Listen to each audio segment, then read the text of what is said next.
I thought my wife died 3 years ago, until my son called a stranger mama. The first time Liam said it, I told myself I misheard. Kids repeat sounds. They mimic. They reach for words that don't belong to them yet. That's what the specialist said. That's what the doctors said. That's what I paid them to say. But I knew my son. I knew every silence he carried like a weight too heavy for a child his size. For 8 months, he hadn't spoken a single word. Not to me. Not to anyone. Just quiet eyes and small hands gripping the edge of his sweater like the world might disappear if he let go. And then she walked in. Clara Hayes. 5'6", maybe 120 pounds. Nothing remarkable if you look too quickly. Simple clothes. No jewelry. Hair pulled back like she didn't care who noticed her. But Liam noticed. That was the first thing that felt wrong. He noticed her before she even spoke. I was standing by the window of the penthouse, 47 floors above Manhattan, watching traffic crawl like veins through the city I owned. The room was silent except for the faint hum of the air system and the soft ticking of a clock that cost more than most people made in a year. Then the door opened. My security let her in after a full background check. Clean record. Too clean. I didn't turn it first. I didn't need to. I could feel it. The shift in the room. The way even the air seemed to pause. Mr. Moretti, she said. Her voice was steady. Not nervous. Not impressed. Just present. That alone made me look. Most people either feared me or tried too hard not to. She did neither. Her eyes met mine for exactly 2 seconds before moving to Liam, who sat on the rug with his back to us, building nothing with a set of wooden blocks. He hadn't reacted to anyone in weeks. Not even me. Not even when I raised my voice. Not even when I lowered it. But when she stepped closer, something changed. Subtle. Almost invisible. His fingers stilled. Just for a second. Then she did something no one else had tried. She didn't speak to him like he was broken. She didn't kneel right away. She just stood there and waited. Hi, Liam, she said softly. No pressure. No expectation. Just a name, placed gently into the silence. And then it happened. So small I almost missed it. His head tilted. Just slightly. Like he recognized something. Like he remembered something he wasn't supposed to remember. My chest tightened. Not hope. I don't deal in hope. Hope is unpredictable. Hope gets people killed. But this was something else. Control slipping. And I don't lose control. I built an empire making sure of that. I stepped closer, slow enough not to break whatever invisible thread had formed between them. If this is another waste of time, I said, my voice low, controlled, you'll be gone before the hour is over. She didn't look at me. Not immediately. Her attention stayed on Liam, like I wasn't the most dangerous man in the room. Like I wasn't the one who decided who stayed and who disappeared. Then she spoke, still watching him. He's not broken, she said. Simple. Certain. Wrong. Everyone is broken. Some of us just hide it better. I was about to correct her, to remind her exactly where she was and who she was speaking to. But then Liam moved.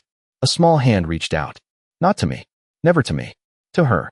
And in a voice that hadn't existed for 8 months, he whispered, barely audible, Mama.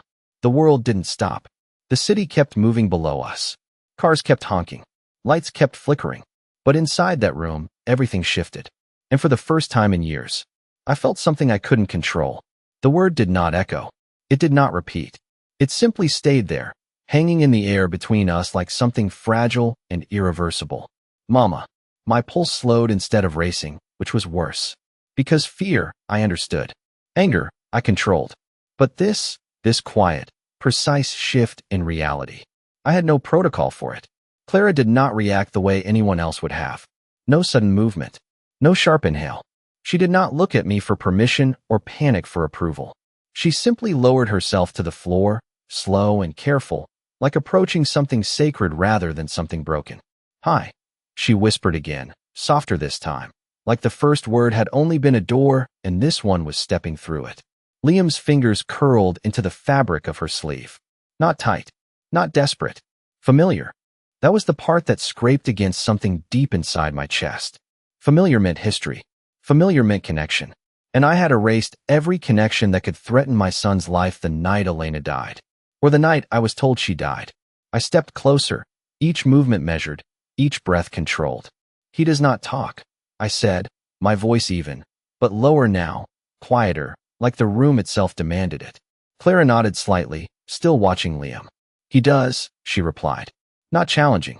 Not soft either. Certain. That word again. Certain. I hated certainty when it did not belong to me. He has not spoken in 8 months, I corrected. She finally looked at me then. Just one glance. And it was enough to unsettle something I had not felt in years. Not fear. Not exactly. Recognition. Impossible. I had never seen her before. I would remember. I remember everything. Then maybe, she said slowly, no one has been listening the way he needs. I almost laughed. Almost. Because people had spent weeks trying to understand Liam. The best specialists in the country. People with degrees, credentials, reputations I had bought and placed in this room one after another. None of them got a single word from him. And this woman walked in and broke 8 months of silence in under 60 seconds. That is not luck. That is not coincidence. That is something else. Liam shifted closer to her, his small body leaning into her side like he had done it before. Like it belonged there. My jaw tightened. Look at me, I said quietly. Not to Clara. To him. He did not. He never did. Not anymore. But his fingers stayed wrapped around her sleeve, holding on like letting go would cost him something he could not afford to lose again. Again, the word landed heavy in my mind. Clara's hand hovered for a second before gently resting against his back. Not possessive. Not claiming. Just steady. Like she knew exactly how much pressure to use. Like she had done this before. Liam, she murmured, her voice barely above a breath. Can you tell me what you need? Silence. Then a small inhale. A shift. And for the second time, quieter but clearer, he spoke. Stay. One word. One command. Not to me. To her. Something cold moved through my chest, slow and deliberate.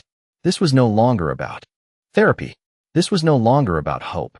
This was about answers. I straightened, the air in the room sharpening around me like it always did when I made a decision. You will not leave, I said, my tone final, controlled, leaving no space for interpretation. Clara did not argue. She did not agree either. She just looked back at Liam, her fingers still resting lightly against him, like she already knew something I did not. And that was the problem.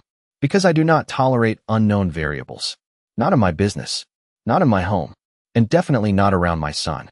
I turned slightly, already reaching for my phone, already setting things in motion. Background deeper. History wider. Every detail. Every second of her life accounted for. Because people do not just appear and unlock silence like that. They do not walk into my world and change the rules without a reason. And whatever that reason was, I was going to find it. Even if it meant uncovering something I had buried 3 years ago. Even if it meant questioning the one thing I had never allowed myself to doubt. Elena was gone. That was the truth I built my world on. But as I watched my son hold on to a stranger like she was something he had been waiting for a moment I could not explain, that truth felt less certain than it ever had before. I do not sleep much anymore, but that night I did not even try. The city stretched beneath my windows, endless lights, endless motion, but my world had narrowed down to one thing. Her, Clara Hayes. By 2 in the morning, I had a full report on her sitting on the glass table in front of me. Born in Ohio. Raised in foster care. No criminal record. No outstanding debts. No connections to anyone in my world. No connection to Elena. Clean. Too clean. I flipped the last page slowly, my thumb pausing on a photograph taken 3 years ago. Clara standing outside a small clinic, sunlight catching in her hair, expression neutral, forgettable. Except now nothing about her felt forgettable. You missed something, I said without looking up. The man across from me shifted slightly. We ran it twice, he replied carefully. Every database. Every archive. I closed the file. Run it again. Because people like her do not exist. In fragments. There is always a gap. Always a shadow where something has been removed. And I have built my life on finding those shadows. By morning, I was back in the penthouse, standing in the doorway of Liam's room. The curtains were half open, sunlight cutting across the floor in long, quiet lines. Clara sat on the rug, legs crossed, a piece of paper in front of her. Liam sat across from her. Not silent. Not withdrawn. Present. He held a crayon in his hand, turning it slowly like it was something new. Blue, she said softly. That one is blue. He looked at it. Then at her. Blue. He repeated, his voice small but steady. Something inside my chest tightened again, sharper this time. Not pain. Not exactly. Loss maybe. Or something close to it. I stepped inside without announcing myself. I never announced myself. The room shifted immediately. Clara looked up first. Calm. Always calm. Liam followed a second later. And for the first time in 8 months, he did not look away. His eyes met mine. Direct. Unflinching. It lasted less than a second. But it was enough. Say it again, I said, my voice low, controlled. He blinked. His fingers tightened around the crayon. Silence returned, fragile and immediate. Clara did not look at me this time. She kept her focus on him. You do not have to, she murmured. Not yet. I took another step forward. He listens to me, I said. Not a question. A statement. A fact that used to be true. Clara tilted her head slightly. He hears you, she corrected. That is different. I felt that one. Not on the surface. Deeper. Somewhere I do not let people reach. I crouched down, bringing myself level with Liam. Close enough to see the details I had memorized years ago. The shape of his eyes. The way his lashes curved. The exact shade of green that belonged to his mother. Elena. My jaw tightened at the thought. Liam, I said again, softer now. Look at me. He did. Fully this time. No hesitation. No fear. Just quiet observation. Like he was trying to understand something. Or remember it. And then, slowly, his gaze shifted back to Clara. Not away from me. Toward her. Choice. That was new. That was dangerous. I stood up, the air in the room cooling around me. You knew her, I said. The words came out before I could stop them. Clara froze. Not visibly. Not enough for anyone else to notice. But I did. Her hand paused for half a second on the paper between them. That was all I needed. Confirmation does not always come in answers. Sometimes it comes in silence. I do not know what you think you see, she replied carefully. Too carefully. But I am here to help your son. My gaze did not leave her face. You said he is not broken, I said. That means you know what he is. A beat. Just one. Then she met my eyes again. And for the first time since she walked into my home, something shifted in hers. Not fear. Not exactly. Wait. History. He remembers, she said quietly. The word landed harder than anything else she could have said. Because memory means past. And past means truth. And truth is the one thing I buried with Elena 3 years ago. Or at least, I thought I did. The word echoed long after she said it. Not in the room. Not in the air. In my head. He remembers.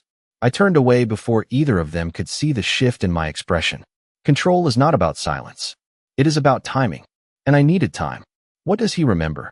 I asked, my voice steady, almost indifferent, like the answer did not matter. Like the past was not something I had locked away piece by piece, brick by brick, until there was nothing left but a version I could live with. Clara did not answer immediately. She looked at Liam first, like whatever truth existed did not belong to me alone.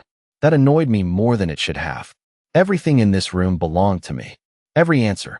Every silence. Every breath. Memories do not disappear, she said finally. Especially not for children. They just change shape. I let out a slow breath through my nose, my patience thinning in a way I rarely allowed. Speak clearly, I said. I do not deal in vague explanations. She stood then, slowly, like she understood the weight of what she was about to say. Liam's fingers caught her sleeve again, tighter this time, like he felt the shift too. Like he knew something was about to be taken from him. You told him she was gone, Clara said. Not a question. A statement. My jaw tightened. Because she is. The words came out sharper than I intended. Final. Absolute. The only version of truth I had ever allowed. Clara did not flinch. No, she said quietly. Because that was easier. Silence stretched between us. Thick. Pressed. Dangerous. I took a step toward her, closing the distance, letting the full weight of who I am settle into the space between us. Most people step back when I do that. They lower their eyes. They adjust their tone. Clara did not move. Be very careful, I said, low enough that only she could hear. You are standing in my home, speaking about my wife. Her eyes held mine. Steady. Not challenging. Not submissive. Just certain again. And you are asking the wrong question, she replied. That stopped me. Not the words. The way she said them. Like she had already decided something I had not caught up to yet. Then give me the right one, I said. For a moment, she said nothing. Then she reached into her bag. Slow. Deliberate. Every movement controlled. I watched her hand like I watch everything. Details matter. Details reveal truth. She pulled out a small object. Worn. Faded. Familiar. My breath did not catch. It does not do that anymore. But something inside me paused. A necklace. Thin silver chain. Small pendant shaped like a star. I knew that necklace. I knew the exact weight of it. The exact way it used to rest against Elena's collarbone. I had given it to her the night Liam was born. Where did you get that? The question came out before I could stop it. This time, I did not sound controlled. Clara's fingers tightened slightly around the pendant. He remembers this, she said softly. Not answering me. Redirecting me. Liam's eyes lifted, drawn to the necklace like something magnetic. His small hand reached out, hovering just inches away from it. Mama, he whispered again. Louder this time. Clearer. Not confusion. Recognition. The room shifted again. But this time, it was not subtle. It was undeniable. My gaze snapped back to Clara. Every instinct I had sharpened over years, every calculation, every line of defense I had built, all of it focused on one thing. Her. You are going to explain this, I said. Not a request. Not a threat. A certainty. Because there are only two possibilities when the past refuses to stay buried. Either someone lied, or someone survived. And standing in front of me, holding the one thing I had buried with my wife. Clara Hayes no longer looked like a stranger who walked into my life by accident. She looked like the answer to a question I had never allowed myself to ask. The moment stretched thin, like glass under pressure, one wrong move away from shattering. My eyes stayed locked on the necklace in Clara's hand, but my mind was already moving ahead, dissecting, calculating, rejecting every impossible conclusion before it could fully form. That was buried with her, I said quietly, more to myself than to her, but the words carried weight. I remembered placing it there. I remembered the cold stillness of that night, the finality of it. I do not forget details like that. I cannot afford to. Clara took a slow breath, like she had been waiting for this exact moment, like every step since she walked into this room had led here. No, she said, her voice calm but firm. It was not. My gaze snapped back to her face, sharp, precise. Then you are telling me someone moved it, I said. And if that is the case, you had better start explaining why you are the one holding it. Liam shifted closer to her again, his small hand finally touching the pendant, his fingers brushing against it like he recognized the texture, the weight, the memory attached to it. Mamas, he murmured, softer now, but certain. Not a question. Never a question. That word again. It was no longer a coincidence. It was a pattern, and patterns always lead somewhere. Clara knelt slightly, bringing the necklace closer to Liam's level, her movements careful, deliberate, like she understood exactly how fragile this moment was. He remembers her voice, she said quietly. The way she used to hum when he could not sleep. The way she held him. The way she told him she would always come back. Something in my chest tightened, sharp and immediate, like a memory I had locked away was forcing its way back to the surface. Elena used to do that. The humming. Always the same melody, soft, repetitive, like it was meant to anchor something that could drift away. I had not thought about that in years. I did not allow myself to. Stop, I said, the word cutting through the room before she could continue. Clara looked up at me, and for the first time, I saw it clearly. Not just certainty, not just calm, grief, controlled, buried, but there. You asked for the truth, she said. This is what it looks like. I took a step closer, my voice lowering, tightening. No, I said. The truth is consistent. The truth does not change based on who is telling it. She shook her head slightly. The truth does not change, she agreed. But what you were told, that might have. Silence fell again, heavier this time, pressing against every wall, every breath. I could hear the faint sound of the city outside, distant, irrelevant. None of that mattered now. Only this. Only her. Only the impossible crack forming in the foundation I had built my life on. Say it, I demanded. Not loud, not aggressive, but absolute. Say what you are implying. Clara hesitated for exactly 1 second. Then she stood, the necklace still in her hand, her gaze steady as it met mine. I was there the night Elena died, she said. The words landed with precision, each one deliberate. And she was not alone. My vision sharpened, narrowing down to just her face, her voice, the space between us. Then where is she? I asked. It was the first question that mattered. The only question. Clara's grip on the necklace tightened slightly, her knuckles paling just enough for me to notice. That, she said softly, is the part you were never supposed to find out. The room felt smaller after she said it, like the walls had moved an inch closer without anyone noticing. That was how truth worked when it had been buried too long. It did not arrive loudly. It pressed in, slow and steady, until there was no space left to ignore it. I stared at her, searching for the break, the inconsistency, the flaw that would let me dismiss everything she had just said.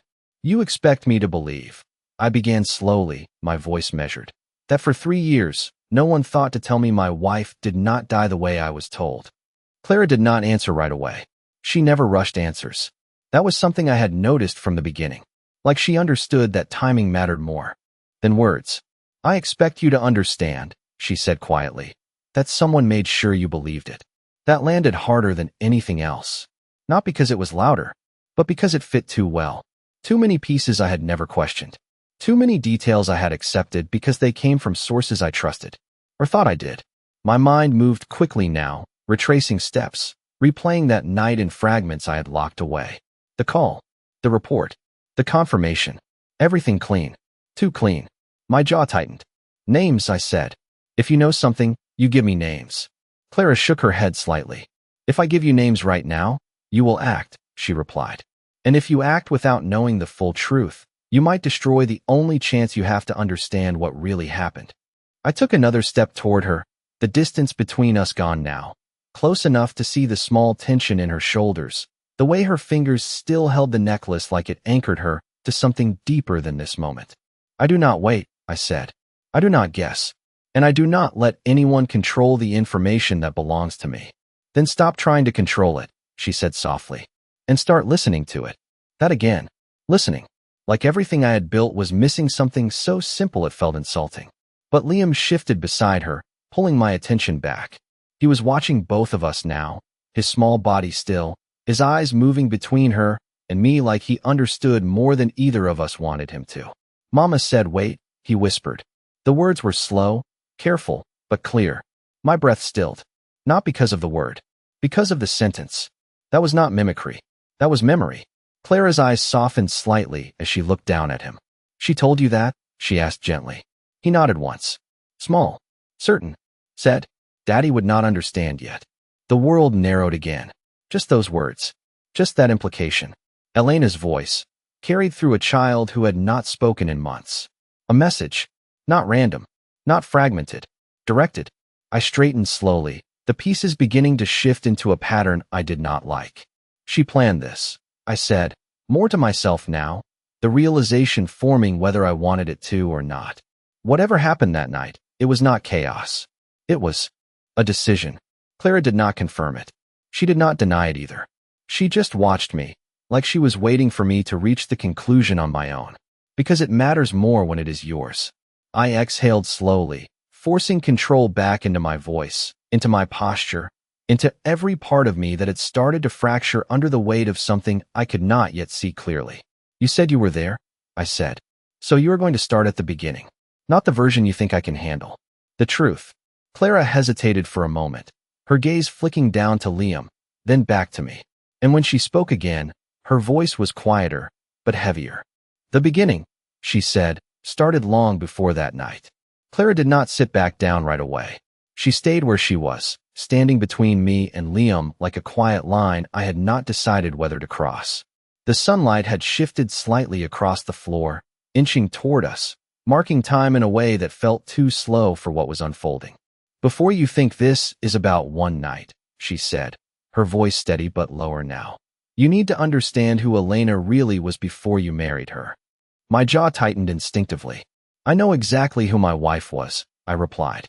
The words came out sharp, controlled, rehearsed by years of certainty.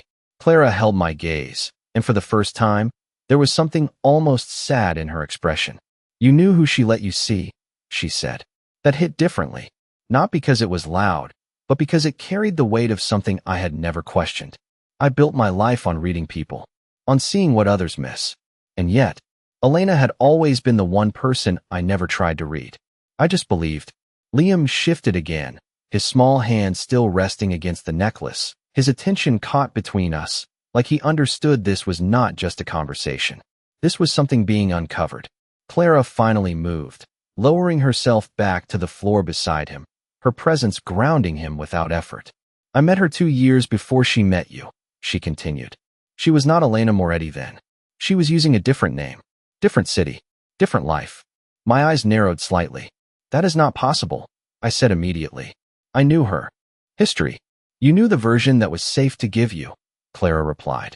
Not the one she was running from. Running. The words settled in my mind. Unwelcome, but persistent. Elena had never felt like someone who ran. She moved with intention, with control, with quiet strength that did not need to prove itself.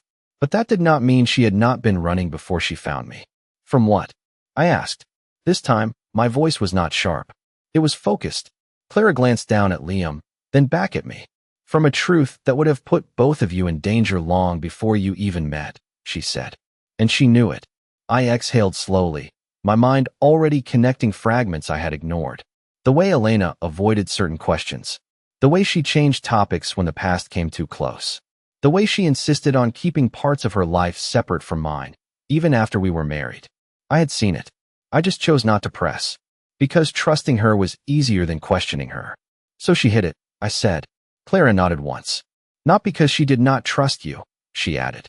Because she knew what would happen if you knew. That part one understood too well. Information is never neutral. It changes decisions. It creates consequences. And in my world, consequences are never small. Liam looked up at Clara again, his fingers curling slightly into the fabric of her sleeve like he needed to stay connected to something stable while everything else shifted. Mama said, secrets keep people safe, he murmured. The words were quiet, but they landed with precision. Clara's eyes softened for a moment before she looked back at me. She told me the same thing, she said. That stopped me. Completely. You? I asked, the word low, controlled, but carrying something sharper underneath. Clara nodded. The night everything changed, she said. She trusted me with something she could not leave with anyone else. The room felt different again. Not smaller this time. Deeper. Like I was standing at the edge of something I had spent years avoiding without realizing it. And what exactly did she trust you with? I asked. Clara's fingers tightened slightly around the necklace, her gaze steady as it met mine. The truth about who she was, she said. A pause. Just long enough to matter. And why she could not stay. The air did not move after she said it. It just stayed there, heavy, like even the room understood something irreversible had just been set in motion. Why she could not stay? I repeated the words in my head, slower this time, breaking them apart, testing them against everything I thought I knew. Elena did not leave. That was the truth I built. That was the truth I survived on. But now, that truth had a fracture. And fracture spread. You are telling me, I said carefully, each word placed with precision, that my wife chose to disappear. Clara did not rush to correct me. She never did. That was what made her dangerous. She let the truth settle before she shaped it. I am telling you, she said softly, that she did not have a choice the way you think she did. That was not an answer. That was a redirection. I stepped closer, my presence filling the space again, controlled, deliberate. Everything is a choice, I said, especially for someone like her. Clara's gaze held mine, unshaken. Not when staying would have destroyed everything she was trying to protect, she replied. Protect. The word hit differently now. Not soft. Not gentle. Strategic. Like something calculated. Like something Elena would do if she believed it was the only way. My mind moved quickly, pulling together fragments I had ignored. The late-night calls she never explained. The way she would go still for half a second when certain names came up in conversation. The way she insisted Liam never be alone outside the house, even when there was no visible threat. I had called it caution. Now it felt like preparation. What was she protecting? I asked. Clara looked down at Liam, her fingers brushing lightly over his hair, grounding him without breaking the moment. You, she said quietly. And him. I almost dismissed it. Almost. Because I do not need protecting. I am the one people protect themselves from. But the certainty in her voice made it harder to reject. From who? I pressed. Clara hesitated. Not long. Just enough to acknowledge the weight of the answer. From a truth tied to her identity, she said. One that did not disappear when she changed her name or her life. Identity. That word settled deeper than the others. Names can be changed. Histories can be rewritten. But identity, that is harder to escape. Liam shifted again, his small hand still resting near the necklace, his voice quieter this time, like he was repeating something he had been told more than once. Mama said, if Daddy knew, he would try to fix it. My chest tightened. That sounded like her. Elena always believed problems could be solved, that everything had a solution if you pushed hard enough. And she did not want me to fix it, I said slowly. Clara's eyes met mine again.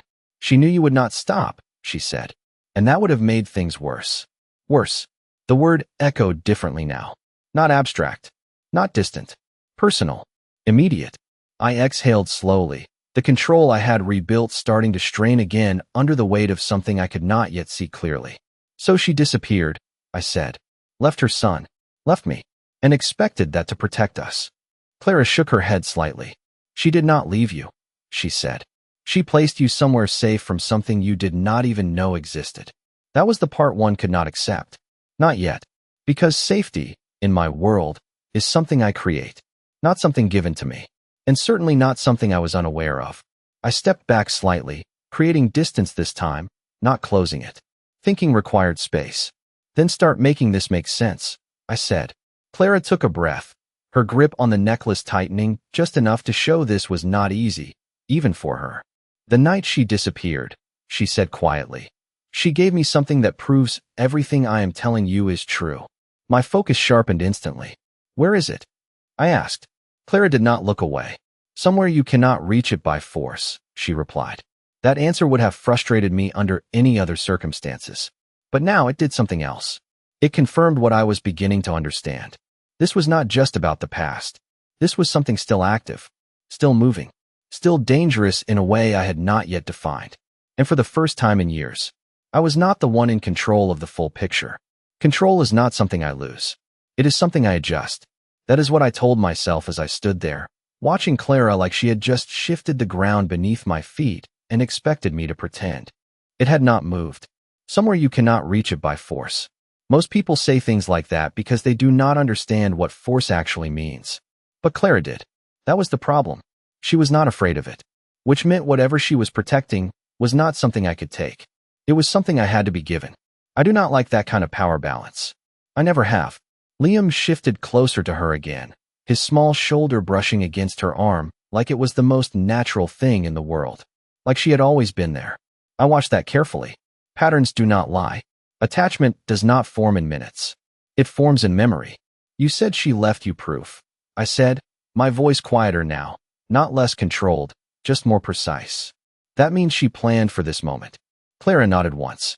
She planned for the moment you started asking the right questions, she said. I almost smiled at that. Almost. Because it sounded like Elena. Always thinking 3 steps ahead. Always preparing for outcomes no one else considered. But planning to leave me in the dark for 3 years, that did not fit. Not unless she believed it was the only way. And you were part of that plan, I said. Not a question. Clara hesitated this time. A fraction longer than before. I was part of what came after, she replied. Not the decision itself. That mattered. Because it meant Elena chose this path alone. Or at least without me. The realization settled heavier than anything else. Not anger. Not yet. Something quieter. Something colder. Liam looked up again, his eyes moving between us like he was trying to connect pieces we were still struggling to see. Mama said, when it is time, Daddy will understand, he whispered. I closed my eyes for a brief second. Just one. That was all I allowed myself. Because understanding is not the same as accepting. And I was not there yet. Not even close.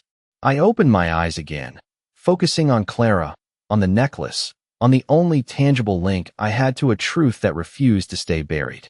Then it is time, I said. The words came out steady. Final. You are going to take me to whatever she left behind. Clara did not move. She did not argue either. She just studied me for a moment, like she was measuring something I could not see. If I do that, she said slowly, you do not get to control what you find. I let out a quiet breath. I control how I respond to it. I corrected. That is enough. Another pause. Then she nodded. Not fully. Just enough to signal a decision had been made. Liam's fingers tightened slightly around the edge of her sleeve again, like he sensed something was about to change. We cannot go now, Clara added. There are steps. Things she put in place. If we skip them, We risk exposing everything she tried to protect. That word again. Protect. It carried more weight now than it ever had before. I glanced down at Liam, at the way he leaned into her without hesitation, at the way his silence had cracked open the moment she arrived. Nothing about this was random. Nothing about this was accidental. Elena had orchestrated something far bigger than I had allowed myself to imagine, and I had been standing in the middle of it, blind. I straightened, the decision settling into place with the same clarity I applied to everything that mattered. Then we do it your way, I said. The words felt unfamiliar, not because I could not say them, because I rarely needed to. Clara's eyes searched mine, like she was looking for something she had not found yet. Then, slowly, she nodded again. Agreement this time. Real. Binding. And as I turned toward the door, already thinking 3 steps ahead, already adjusting the world around this new reality, one truth settled in deeper than the rest. I could control an empire. I could shape outcomes. I could eliminate uncertainty. But whatever Elena left behind was never meant to be controlled. It was meant to be understood.